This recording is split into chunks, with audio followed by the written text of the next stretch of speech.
يا بني آدم خذوا زينتكم عند كل مسجد وكلوا واشربوا ولا تسرفوا إنه لا يحب المسرفين.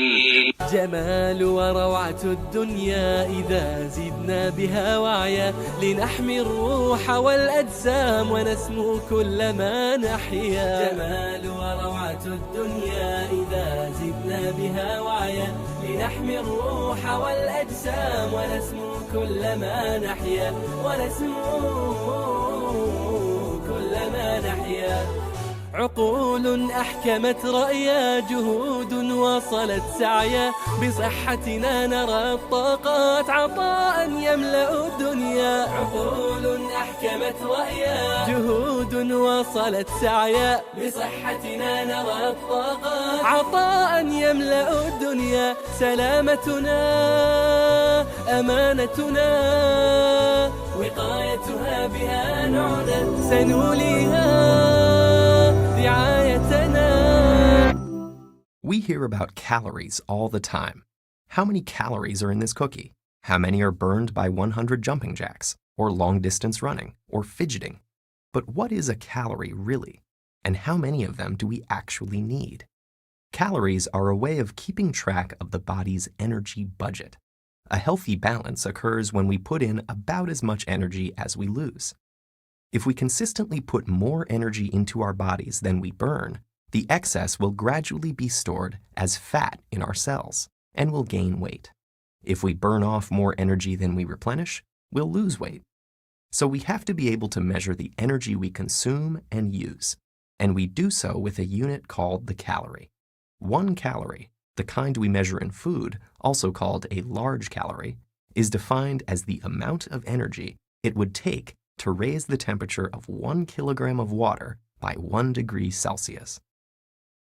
Everything we consume has a calorie count, a measure of how much energy the item stores in its chemical bonds. The average pizza slice has 272 calories. There are about 78 in a piece of bread, and an apple has about 52.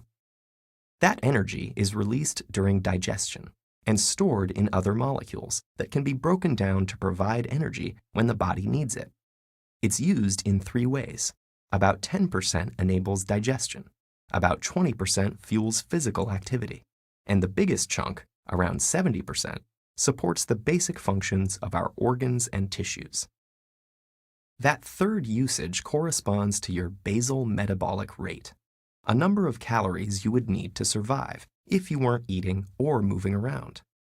Add in some physical activity and digestion, and you arrive at the official guidelines for how many calories the average person requires each day, 2,000 for women and 2,500 for men. Those estimates are based on factors like average weight, physical activity, and muscle mass. So does that mean everyone should shoot for around 2,000 calories? Not necessarily. If you're doing an energy-guzzling activity, like cycling the Tour de France, your body could use up to 9,000 calories per day. Pregnancy requires slightly more calories than usual. And elderly people typically have a slower metabolic rate. Energy is burned more gradually, so less is needed. Here's something else you should know before you start counting calories. The calorie counts on nutrition labels measure how much energy the food contains, not how much energy you can actually get out of it.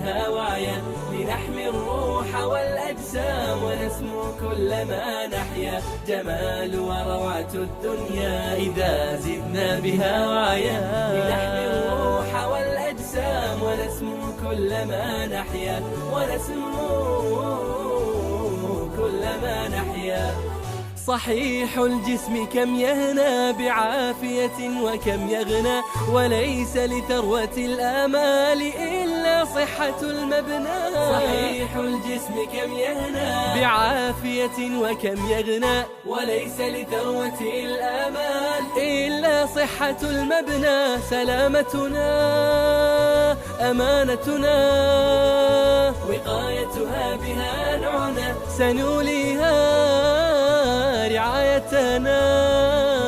فما أغلى سلامتنا، فما أغلى سلامتنا.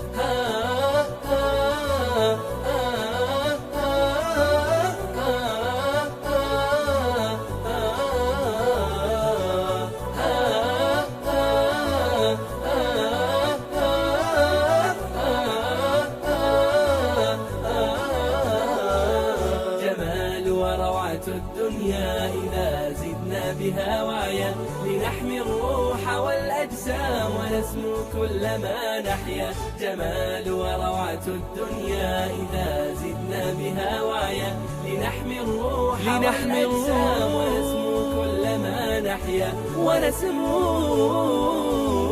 كلما نحيا. نصون بوعينا الصحة، نعيش حياتنا فرحة، ونعطي من عزائمنا لينسى غيرنا جرحا. نصون بوعينا الصحة، نعيش حياتنا فرحة، ونعطي من عزائمنا لينسى غيرنا جرحا. سلامتنا أمانتنا، وقايتها بها نعنى، سنوليها رعايتنا. فما أغلى سلامتنا، فما أغلى سلامتنا.